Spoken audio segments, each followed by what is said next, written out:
Veranda IAS, where your dream becomes reality. Hello friends, hope everyone is doing well and good. So here again we are requesting that please try to understand and follow the art of current affair preparation by watching our daily current affair videos. Here you should be able to understand what are the most important topics that you need to select and how you have to map it with respect to your UPSC syllabus and how you have to connect it with respect to your static subjects and how you have to delve deep into each of these current affair videos. Okay, so you have to develop this kind of an art by watching the daily current affairs videos, and today we will be going forward with respect to the analysis of the current affairs of 10th of May 2023. And once again, welcome to a new daily current affairs episode from Veranda IAS. So before proceeding further, let us discuss about the topic of the day. The first topic will be third cheetah days in Kuno, number of adults down to 17. Then same-sex couples, live-in partners are not included in surrogacy laws center in Supreme Court. Then securing the migrant vote, which is an editorial. So we'll be also having an editorial analysis today. So the timestamps for each of the topics will be available in the description below. So you can use that in the coming days also. Moving on to the first topic, third cheetah dies in Kuno National Park, number of adults down to 17.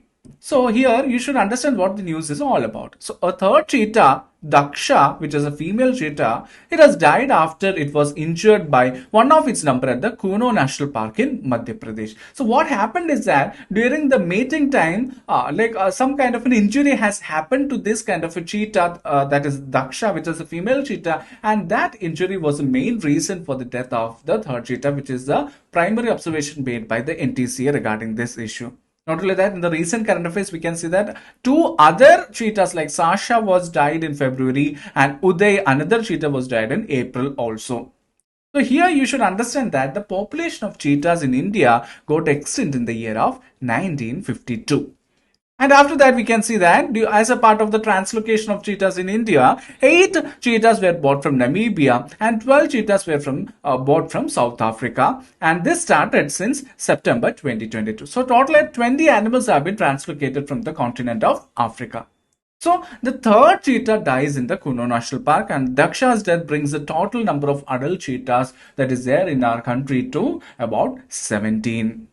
Okay, now let us go and understand more details about the India's cheetah translocation project based on the current affair news.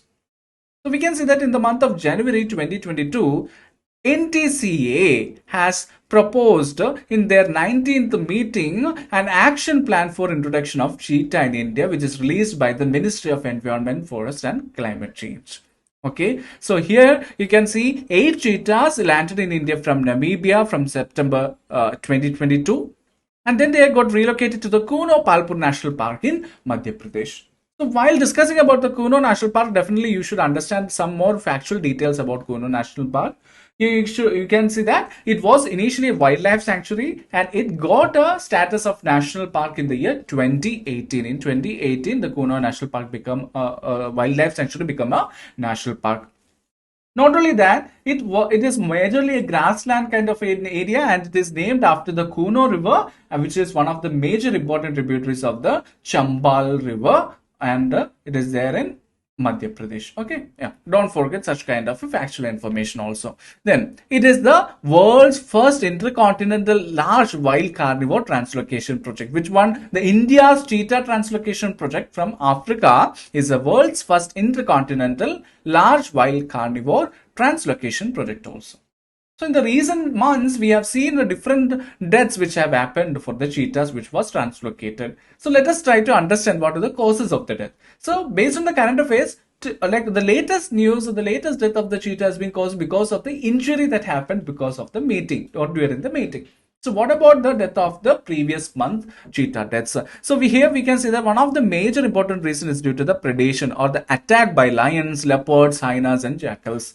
Not only that, we can see the cubs or the younger ones of the cheetahs are said to have only about 90% of the mortality, that is their chance to live further. So the mortality rate is very, very high. Only 90% is like up to 90% cub mortality is that of the cheetahs. Then during transit, that is while they are transported from one location to another, there is kind of a death which is happening. Then by the installation or during the installation or due to the discomfort or the injuries which is happening because of the tracking devices, they are also dying. So these are some of the very general or recurring causes of death for the cheetahs during the area.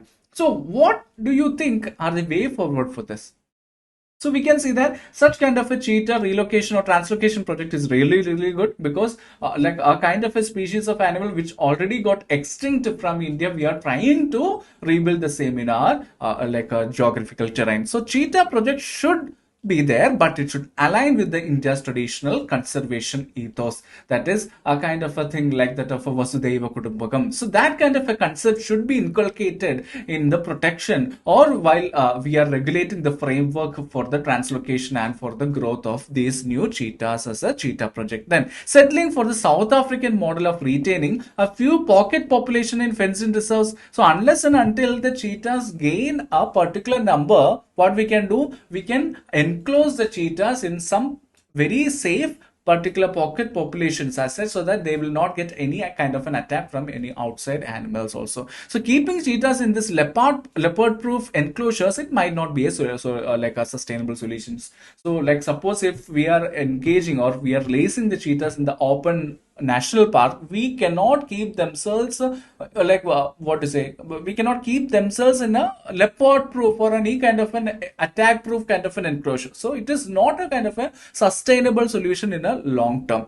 Then repeated sedate and recover interventions. So whenever a cheetah is going towards a core area of a national park solution, so the monitoring people, they cannot always do like a fire and sedate and then recover that animal. So it is going to have a very bad impact on the health of the cheetah. So that is what is the point. Repeated sedate and recover interventions to restrict cheetahs to sanctuaries and national parks, it can harm the health of the animals also. So we have to keep this way forward at least in the main point of view, so that we will be able to understand or we will be able to deal the cheetah project with aligning with India's traditional conservation ethos also.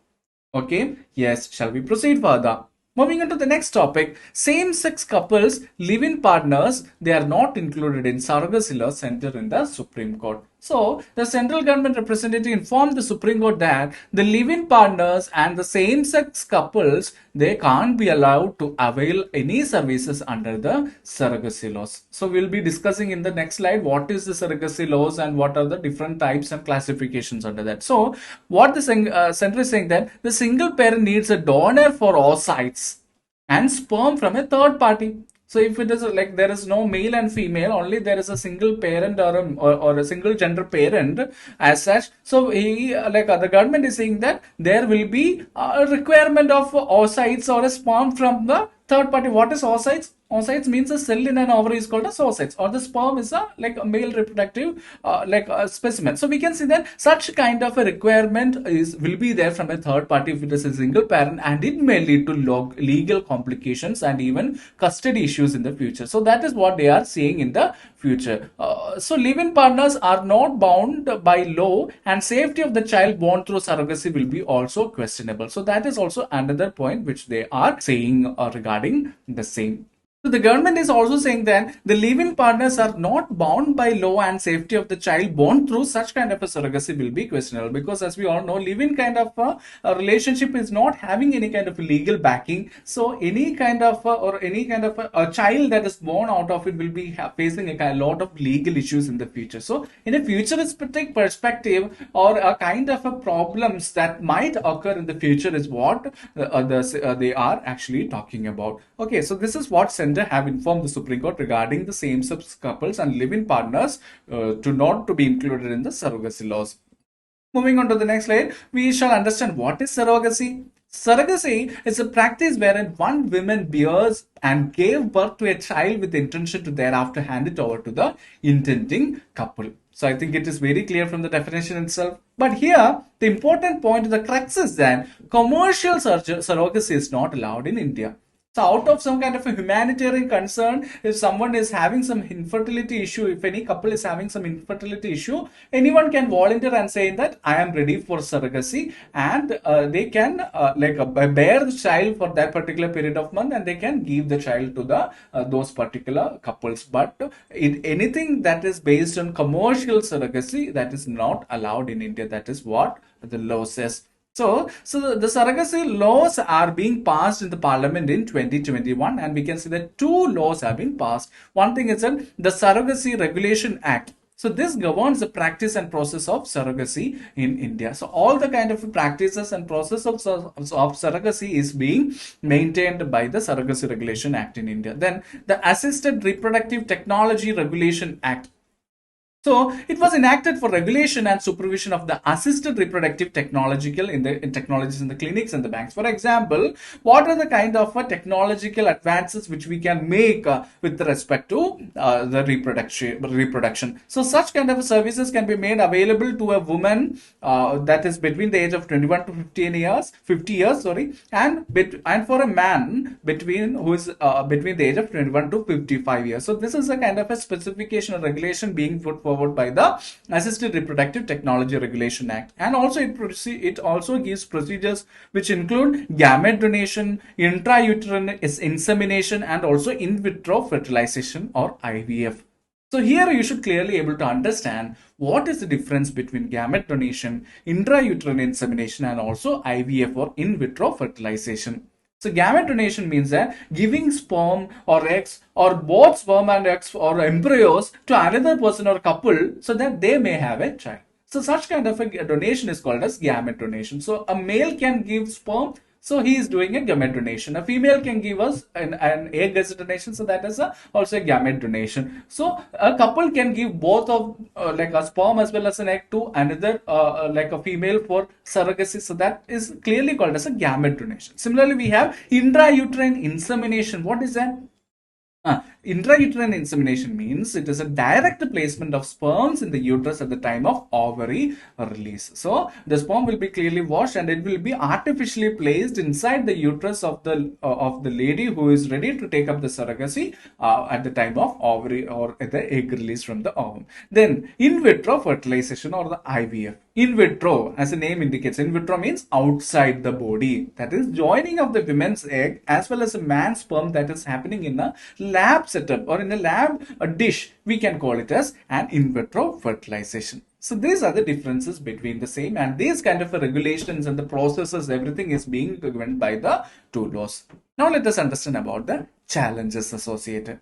So the main challenges comes with respect to the discrimination against a single parent or the same-sex couple. So here also in the news we can see the live-in couples or the same-sex couples are not eligible as what center is saying to the Supreme Court. Such kind of a discrimination will definitely be there. Then disqualifying other persons on the basis of nationality, marital status, sexual orientation or age does not pass a test of equality. Here they are saying that same-sex couples are not allowed is what Supreme Court is saying. Sorry, is what the center is saying to the Supreme Court. So that is actually a kind of a decision against the test of equality. Then right to procreation and parenthood is not within the domain of the state.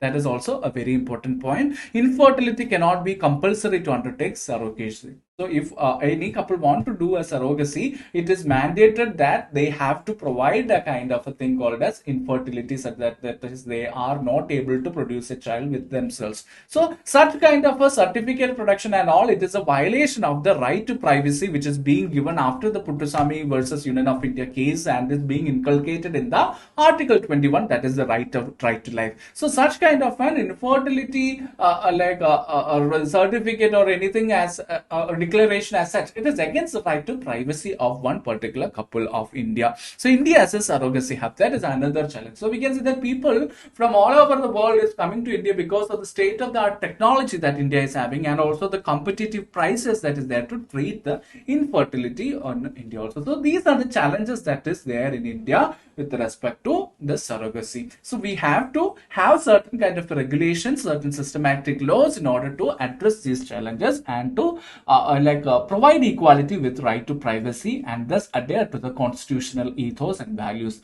So even though surrogacy and also the same-sex surrogacy may have its own limitations and negatives, so we can see that many developed nations have already accepted and legalized this kind of a thing. So India being a fast developing country and being in forefront in the global scenario, we should not be left back. We should be able to bring the greater changes in front of this society, in the global society, as a very young and democratic country. So any project or necessary steps have to be taken to make it a productive enough. So keeping these things in mind, we have to address the challenges and make it more adherable to the constitution of a country. Moving on to the next topic, that is based on editorial analysis. Editorial title was Securing the Migrant Vote. So what is that editorial all about? So we can see number of migrants in Karnataka actually increased from the previous decade. So this is what the editorial talks about. The migrants in the Karnataka increased, but today it was actually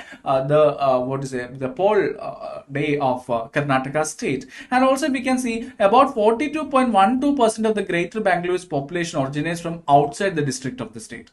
So if these kind of people are not registered as a voter in that particular constituency, means they will not be able to participate in that electoral process. But we can see that they are also living for job purposes for this city for a longer period of time. So that is against a kind of a democratic processes that is there, because almost half of the population is living there, but they don't have the voting rights to choose their people as such. So nearly 99% of the North and Northeast Indian migrant workers who are there in Karnataka, they are also not registered as voters in Karnataka. So this is a grave issue, because they are not even able to participate in the Karnataka elections where they are working for full time, because they are registered in their own constituency, but at the time of election they are not able to go back. Right, so this is a kind of an ironical or a grave situation which we have to fight it. So this is what the editorial actually talk about. So they are saying that the migrant workers are finding it very difficult to travel to home for every election at their point of time, and they are very apprehensive about registering themselves as voters in the new constituency. And what could be the reasons they are saying? So they are saying that there are a number of reasons, like frequent changes with respect to their residences, then fear of losing property in their home state if they change their constituency into the new area like Karnataka where they are working, the inability or the unwillingness to bring their families along with them because of the situations with where they are living in the currently. So such kind of things are very, very critical or crucial with respect to their registration and also their participation in the voting system. So to address this issue, the Election Commission had earlier formed a committee called as Committee of Officers on Domestic Migrants. So based on the committee's report, they submitted in 2016 a suggestion. What was the suggestion? It was a solution in the form called as remote voting. As the name, remote means that kind of a thing that is played from a longer distance, remote voting. So let us see what is remote voting. So remote voting refers to all means which allow electors to vote from locations other than the polling station assigned to them. Suppose if you are assigned or if you are registered into a constituency in the Karnataka state but you are abroad, but during the Karnataka state election, you have the right to vote, because right to vote is there, provided as a legal right and as being mentioned in the constitution. So we can see that abroad or domestic BU, you will be having a kind of a right to vote. So such kind of a voting system that have been proposed by the commission is called as remote voting. So it comprises both electronic voting and also non-electronic voting mechanism using ballot system. So what is the need for remote voting? Definitely, it will enable this kind of migrants to work, domestic migrants coming from different states to work in one particular city for voting. Then decrease in voting turnout. So we can see that in 2019 general election, 300 out of 910 million electors, they did not vote at all. So we can see that there is a highly decreasing tendency in the voting turnout in India democracy. So that is not a good indicator with respect to a democratic country. So if there is a provision of remote voting, definitely we'll be able to have more popular participation in the voting system. Then increasing registrations of unorganized workers in e-Shram portal. So we can see whenever this kind of e-Shram portal, what is e-Shram portal?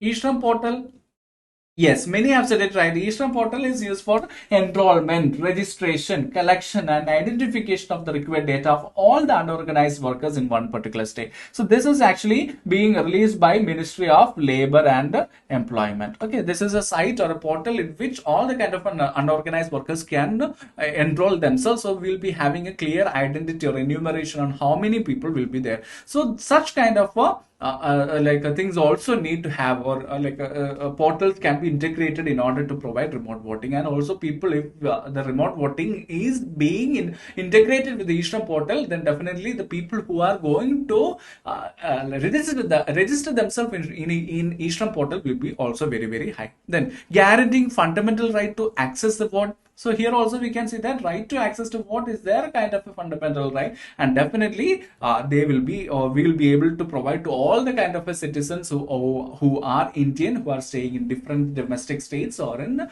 different countries.